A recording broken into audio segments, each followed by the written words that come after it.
What's this? A letter for me.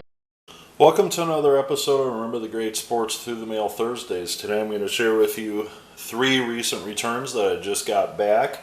These also, as you can tell from the intro, have a theme in common, and those are the Colts. Whether it's the Indianapolis or Baltimore Colts, however you want to refer to them, all of these players played for the Colts at one time in their career.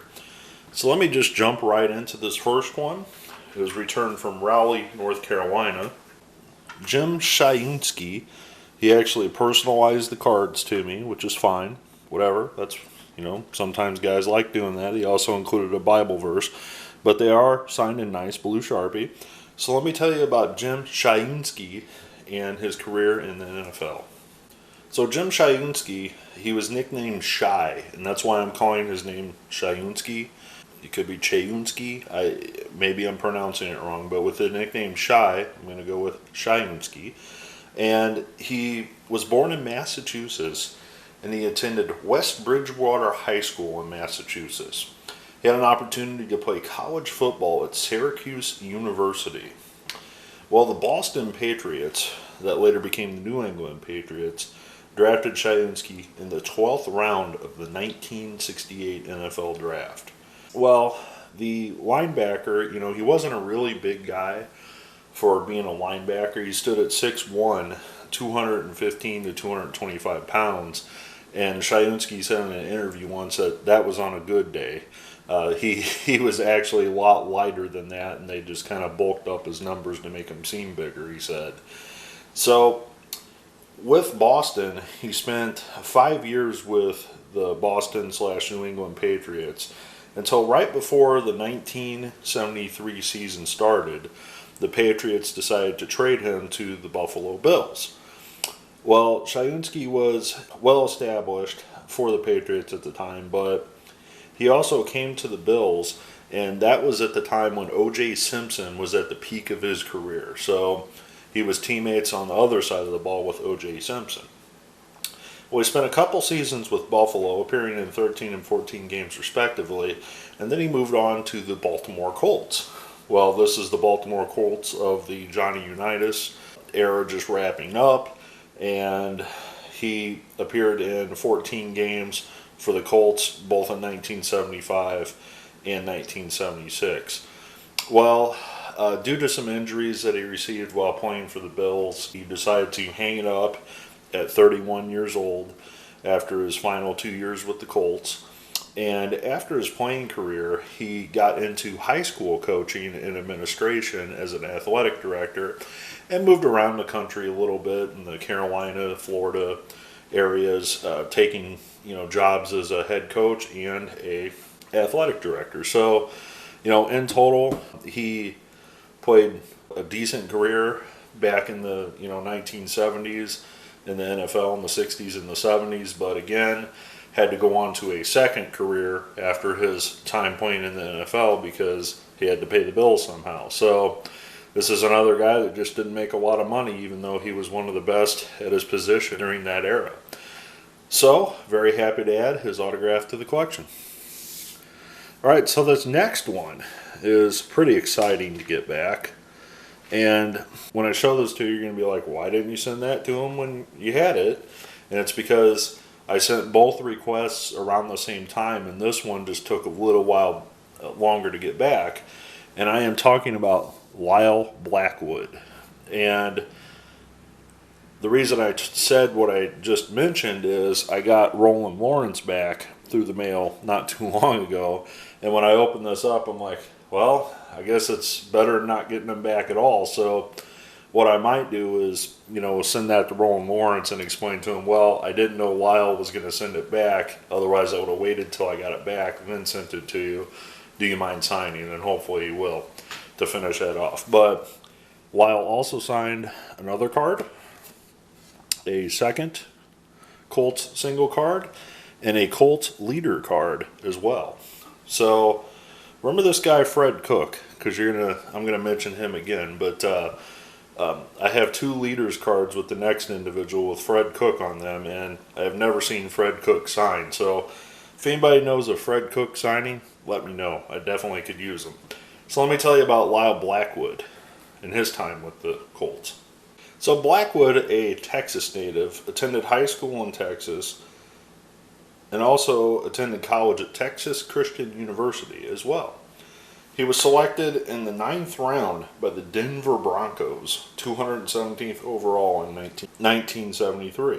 He would not play with the Denver Broncos, and they would trade him to the Cincinnati Bengals. Well, with the Bengals, he wasn't a starter per se while with the Bengals, and he spent a lot of time in the backfield for them, but he also did kickoff and punt returns for the Bengals his first few seasons there as well. Well, after his time with the Bengals, Seattle picked him up, and he was actually on the first Seattle Seahawks team.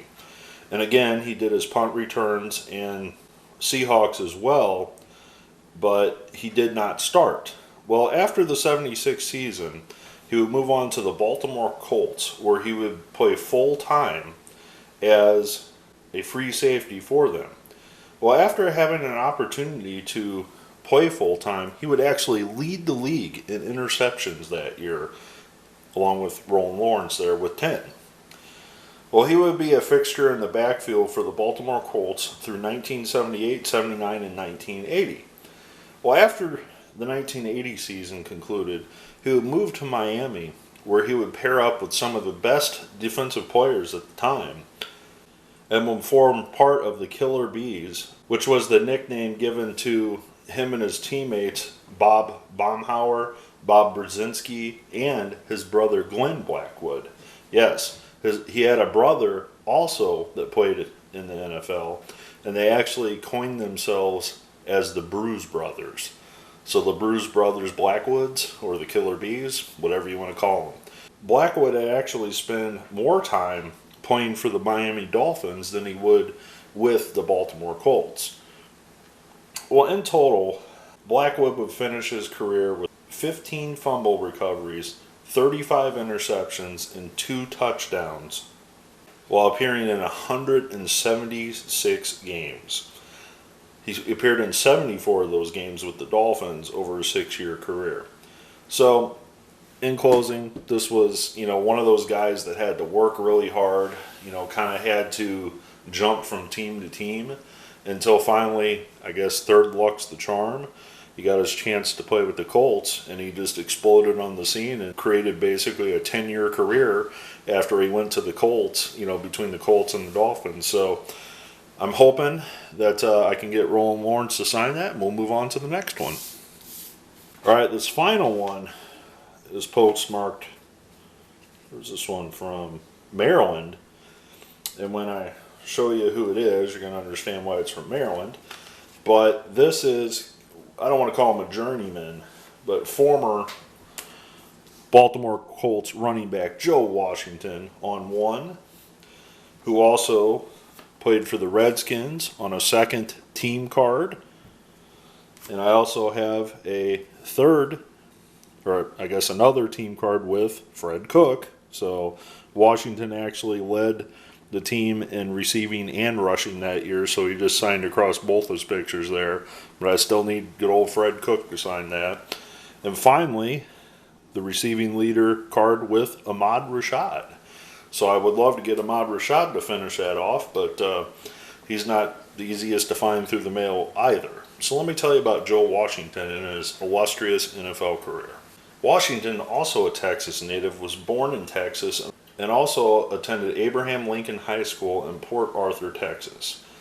The 5'9" running back was far from an imposing running back, but he definitely had the skills at the position. He would go to the University of Oklahoma, where he would become a 2-time first-team All-American and finish third in the Heisman Trophy balloting in 1974 and 75. He finished his collegiate career at Oklahoma with 4,071 career rushing yards. Eventually, this would be recognized, and Washington would be put in the College Football Hall of Fame. Washington was drafted 4th overall in the first round of the 1976 NFL Draft by the San Diego Chargers. A knee injury forced him to miss the entire 76 season for the Chargers. In 1977, he played sparingly, appearing in just 13 games while rushing for 217 yards and having just 244 yards receiving. Well, after some dismal years with the Chargers, he was traded along with the 1979 fifth-round selection from the Chargers to the Colts for Lyle Mitchell, who was on that card with, right there, Lyle Mitchell.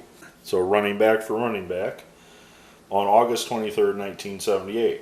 This transaction was the result of Mitchell's ongoing contract dispute with Colts management, which he accused the owner, Robert Isry, of bad faith bargaining and racial discrimination. In his first year at the Colts, Washington rushed for 958 yards rushing, which was a career high.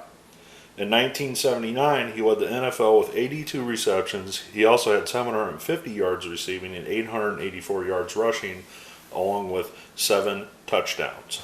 So that's that card right there. This led Washington to being voted to the 1979 Pro Bowl.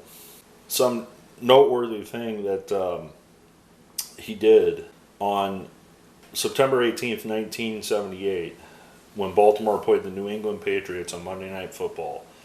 He had a hand in 3 of the 4 touchdowns scored by the Colts in the fourth quarter, which both teams combined for 41 points. He helped lead off the scoring by throwing a 54-yard option pass to Roger Carr. So he did an option and as the running back threw the pass. He followed that up with a 23-yard touchdown catch. And then Washington broke a 27-27 deadlock by scoring a game-winning 90-yard kickoff return in a rainstorm to finish the game. He remains the only NFL player to ever throw a touchdown, catch a touchdown, and return a kickoff for a touchdown in a single game. So that's pretty cool. On April 28, 1981, the Washington Redskins obtained Washington by trading a second-round pick in the 81 draft to the Colts. During his first year with the Redskins in 81, Washington combined with future Hall of Famer John Riggins to give the Redskins a formidable running game. Washington led the team in rushing with 916 yards and receptions with 70 to go along with 558 yards receiving. The strike-shortened 82 season was mostly a disappointing season for Washington, as he only recorded 190 yards rushing during the 9-game regular season and only touched the ball 7 times during the Redskins' run through the playoffs, where they defeated the Miami Dolphins. Washington returned to his normal dual threat capabilities in 1983 as he recorded 772 yards rushing and 454 yards receiving as the Redskins returned to the Super Bowl only to lose to the Los Angeles Raiders. During the 84 season, Washington only played in 7 games for the Redskins and recorded 192 yards rushing. After the 84 season, he was traded to the Atlanta Falcons during the 1985 NFL Draft and finished his career with 1 season in Atlanta. During the 85 season with the Falcons, Washington appeared in all 16 games while recording 210 yards rushing, 37 receptions for 328 yards. Washington retired with 4,839 rushing yards and 3,413 receiving yards and 30 touchdowns. After his playing career, he worked as a financial advisor for Wells Fargo. He also worked for the University of Oklahoma as a special assistant to the director of athletics. So very, very happy to add these to my collection. I'm not too sure about the other guys on the Washington card with him. I know Art Monk, the Hall of Famer, he might sign for a fee. I've seen Mark Murphy sign, I think, but I'm not sure about Perry Brooks, to be honest with you. So very cool to add these all-time great Colts to the collection. I definitely am hoping to be able to get Roland Lawrence to finish that one off in the near future.